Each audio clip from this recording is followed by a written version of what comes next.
Photojournalism students, last week or the end of this week, you were asked to kind of come up with your 5 photos that you felt were best over the course of the first 9 weeks. And now we are going to take a look at assessing each other's images.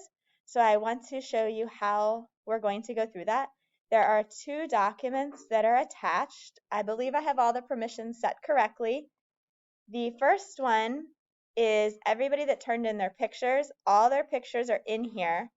You will notice that there are not numbers on the slides, but there is only 1 picture per slide. So each slide has its slide number. So that number is going to correspond with the picture. And you are going to use the Google Sheet. One of these should have been assigned to each of you. So you'll turn it back in. I'll know who you are. It doesn't matter whose photo you're assessing. You're only identifying by numbers. So for the first one, I'll just go through an example. So this is photo number 1.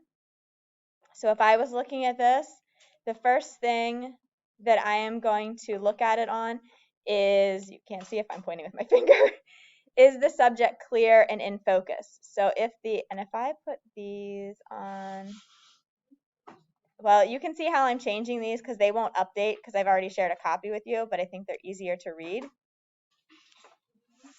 when they're like this with text wrapped.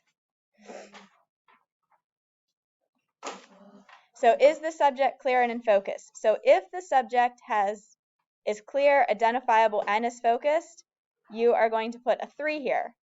When you go to take a look at the lighting, if you think, oh, it could be a little brighter, or the exposure is a little off, the white balance is a little off, you would award a 2.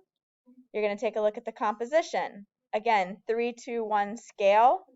If there's a bunch of distraction in the background, you would be awarding a 1. You are then going to take a look at the caption. Here are the items that you're reviewing in the caption. Does the caption give details to engage the reader? Is the subject identifiable by first and last name and level? Does the caption begin in present tense and end in past tense? Does the caption have correct grammar and punctuation? Does the caption not begin with the student's name? And does the caption answer several of the 5W and H's question? And you will score that here. And you will do that for each picture. Does that basically make sense? Excellent. Don't worry about tallying anything up. I mean, if you want to and you know how, feel free, but I'm not looking at it as your responsibility that you have to tally anything up. This document should have been pushed out that each student has a copy. So when you are done with it, you would simply turn it in. And this is due Monday night at midnight. Monday is the 18th, right? I have to double check my calendar here. Monday the 18th at midnight. So that gives you today and the weekend and Monday. Sound good? Awesome. If you guys have any comments or questions about the assignment, please reach out. Thanks.